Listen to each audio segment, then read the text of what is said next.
I'm a trained counselor who has helped countless drug addicts and alcoholics come back from the brink of death. I believe fully in Alcoholics Anonymous, Narcotics Anonymous, and the 12-step program. The full acceptance of these steps and the meaning that comes from believing in a higher power has created literal miracles in front of my eyes. I have seen homeless alcoholics who were months away from dying, shaking wretches of people with jaundiced eyes and wet brain. But after a year of AA and sobriety, they were some of the most confident, happy, and spiritual people I had ever known. They would give you the shirt off their back, and they constantly volunteered to save others from the brink of death. Some of them became staples of their community, devoted church members and deacons entrusted with large sums of money, and not one of them I knew ever betrayed the trust the community had in them after their recovery. AA and NA gave their lives meaning, and over time, sometimes gave them almost total inner peace. But during the recession caused by the global COVID pandemic, I lost my job. I became desperate and applied to hundreds of jobs, absolutely anything related to counseling or helping addicts. Then one day, I got a call. "Hello, may I please speak to Jonathan?" the deep male voice said on the other end of the line. "Speaking," I said. "Hi there, Jonathan. My name is Winston. I work for a company that is seeking highly qualified counselors such as yourself. Would you be interested in coming in for an interview?" he asked. While I was fairly desperate, I also knew that I had to ask the most important question for any potential job. "How much is the starting pay, if you don't mind me asking?" I said bluntly. Winston chuckled slightly. "80 to 1,000 a year," he said. I smiled inwardly, excited about the new prospect. Most of the drug and alcohol counselors around New England made far less than that, despite the fact that the job required a college degree and years of schooling. We made plans to meet, and I went in for the interview and was hired on the spot. I was to begin immediately. Winston was a mountain of a man, at least 6 feet 6 inches, with a shaved head and tattoos all over his body.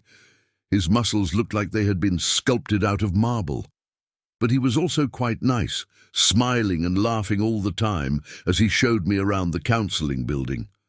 As we neared the end of the tour, he brought me to a room in the basement where a sign had been posted on the door that said, "Meeting in progress. Come in." He pushed the door open slowly, and I saw a room composed of all men, most of them white. They sat in chairs that faced a podium at the front. A man was speaking there. "Thanks to this program, I've been clean for 6 months now," he said sheepishly. He was a small man with huge glasses, balding brown hair and a pudgy belly. I never thought it was possible, but with the grace of God and the help from all of you, I've done the impossible. I've stopped killing people, women. I barely even get the craving anymore, and when I do, I call my sponsor, and he is there before I know it, taking the gun or knife out of my hands and talking me down before I can go through with it. It really helps, because I know he knows what it's like. All the anger, the rage, the feelings of being so small. He's been there before, and having someone who knows what it feels like, really, it is a miracle. Growing up, if I ever talked about my feelings, my dad, he would beat me, put me in the hospital. Even broke my nose a couple times. Another time, when I was 7, he put me in a coma for a week, fractured my skull in 2 places. So I learned quickly to never talk about my feelings, never cry or complain. I just bottled everything up inside until it exploded. Nods of agreement and solidarity passed through the room. Winston led me over to a chair in the back of the room and had me sit down. I thought about what the man had said. It seemed ludicrous. Was he really talking about killing people to a group of fellow addicts? I had no idea what to think. I had heard confessions in AA from people who had hit pedestrians with their cars and left the scene without stopping, due to them being drunk and afraid to go to prison, but this sounded totally different. The man finished his story, and the apparent leader of the group, a tall black man with a shaved head, got up in front of the group. "Okay, thank you for sharing, Douglas," the black man said to Douglas, the pudgy man with the huge glasses. Douglas went and sat down. I looked at the name tag on the black man's shirt.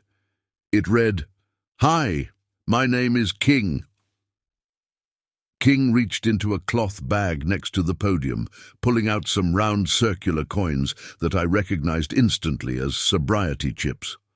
And as usual, at the end of every meeting, we like to hand out chips that recognize people's lengths of sobriety, King said in a deep baritone, smiling widely, his face friendly and unassuming.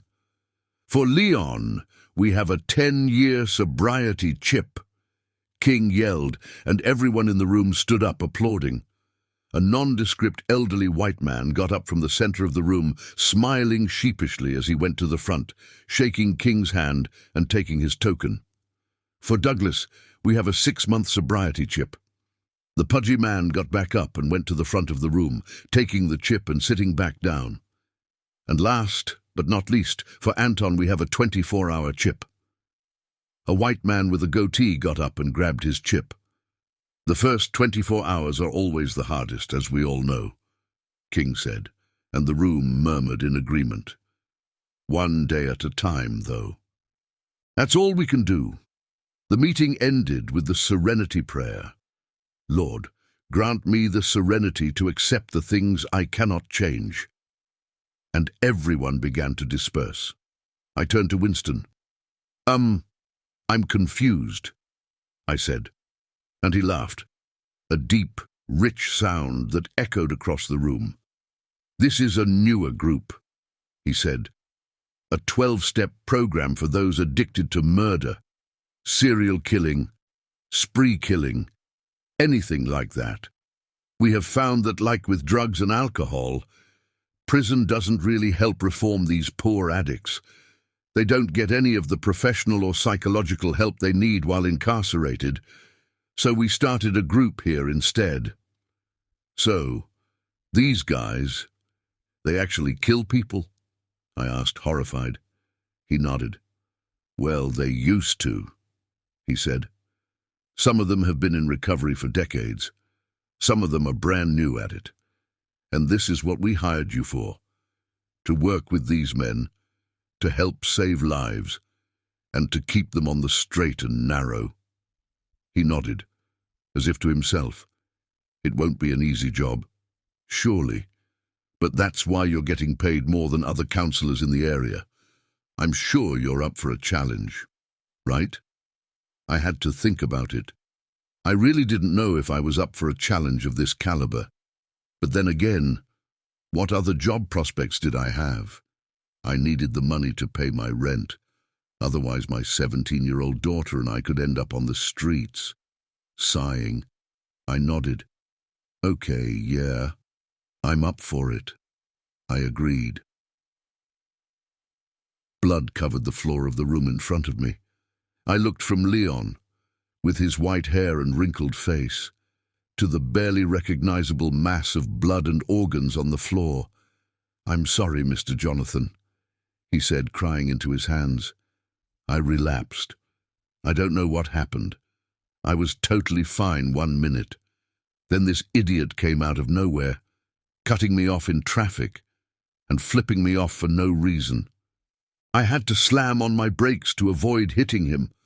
I followed him, really just to ask for an apology, but instead he started swearing at me and calling me all these horrible names, and I just kind of blacked out. Tears ran down his cheeks. I walked over to him, taking the bloody knife from his right hand carefully. He let it go without a fight. "It's okay, Leon," I said, patting him on his thin shoulder. "Relapsing is a part of the healing process. All we can do is try to figure out what went wrong this time so we can work harder next time to prevent this from happening again." 10 years of sobriety down the drain," he screamed, falling to his knees, getting blood all over his blue jeans. I sighed, backing up to the entrance of the room, and called Winston. "Yeah, I might need a little more help here, on the basement level of the counseling building," I said. "Leon had a relapse, and he's in a really bad state. Do you know who his sponsor is?" After cleaning up the scene, I was talking to King and Winston about Leon. "Why did he bring his victim here, to the counseling building, do you think?" I asked. They shrugged. "This is where they're comfortable," King said, shrugging. "This is where they have friends and can talk openly. Maybe they just instinctively come back here during times of struggle. I really don't know." Just then, my phone started ringing. I looked down to see the name of my daughter on the screen, Becky. I went out into the hallway and answered it. "Hi, Becky, what's up? I'm at work right now," I said. She sighed. "Dad, do you know a guy named Douglas?" she asked. A chill ran down my back. "Yes, why do you ask?" I said, my voice rising in pitch. I could feel my heart speeding up in my chest. Something felt very wrong about this phone call. Well, he's here asking for you," she said. I gasped. "Becky, get far away from him," I said quickly. "Call the police. Get the gun out of the cabinet in my room. Lock the door. And stay there until the cops arrive. Got it?" But someone else responded. "Hi, Jonathan," a male voice said through the cell phone. "You have a very pretty daughter, by the way. I think I'll enjoy this." "Get away from my daughter, you sack of shit!" I screamed into the phone. Douglas laughed.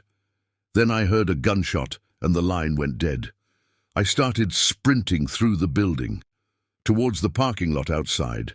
My house was only a 5-minute drive from the counseling building, and I prayed I could get there in time. "Please, God, let her still be alive," I wailed, running as fast as I could. I ran into the house, seeing a trail of blood leading from the living room to the basement. I gasped in horror. Visions of Becky's dead body, shoved into a barrel or cut into pieces with a chainsaw, flipped through my mind in rapid succession. I followed the trail of blood to the basement where the light was on, and what I saw there stunned me to no end. Becky stood over the dead body of Douglas. She was cutting off his head with a bandsaw, whistling to herself, an angelic smile on her smooth, placid face. There was a drain in the basement floor, and she let the blood flow down it as she cut the body into pieces, throwing each piece into a plastic barrel. "Becky, my God, what are you doing?" I yelled. She turned around, a look of happiness and bliss in her eyes. "Just something I enjoy doing, Daddy," she said, smiling widely. "He's not my first, you know. You had nothing to fear. Once I saw this loser sneaking around in our backyard, scoping out the house. I just went to your room and grabbed your gun, hiding it in my hoodie. He thought he was so smart, but really, he was the easiest kill I've ever had." She laughed. I quickly walked over to her, embracing her in a hug. "I'm just glad you're alive," I said, tears beginning to drip down my face, my vision turning blurry as a wave of emotions overtook me. The next week, I was heading to work, Becky in the passenger seat. She was complaining, as teenagers often do. "I don't see why I have to do these stupid groups," she yelled at me. I sighed. "Look, you have an addiction problem," I said to her. "I know you don't know it yet. Teenagers never realize it. Hell, even adults are often in denial about their problems, Becky. I just want you to go talk to these people. See if you can't relate to what they're saying. You said you've killed, 4 people already?" She nodded glumly. "I'm just worried about you, sweetie. I don't want this addiction to take over your whole life. You're far too smart for that. You could go to college, be a doctor or an engineer or anything you want, but not if you let this addiction ruin your life." She let out a grunt of exasperation. "Fine, I'll go," she said. "Will you be there with me, though?" "Always," I said.